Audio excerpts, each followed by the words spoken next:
நாம் மட்டும் தான் சாலையில் என்ற அறியாமை நினைப்பில் வாகனங்களை சாலையின் குறுக்கே இயக்குவது தவறு. பேருந்து வருவது தெளிவாக தெரிகிறது. பிறகு ஏன் உள்ளே நுழைய வேண்டும்.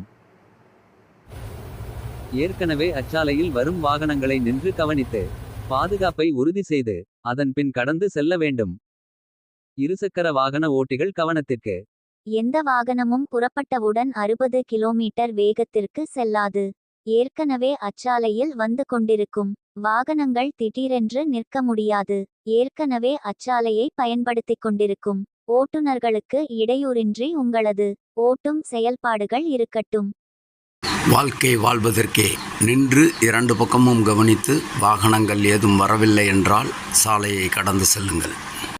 சாலையில் சில மணித்துளிகள் பொறுமை என்பது உங்களது உடல் பொருள் ஆவி அனைத்தையும் காக்கும். வாழ்க சாலை பாதுகாப்புடன்.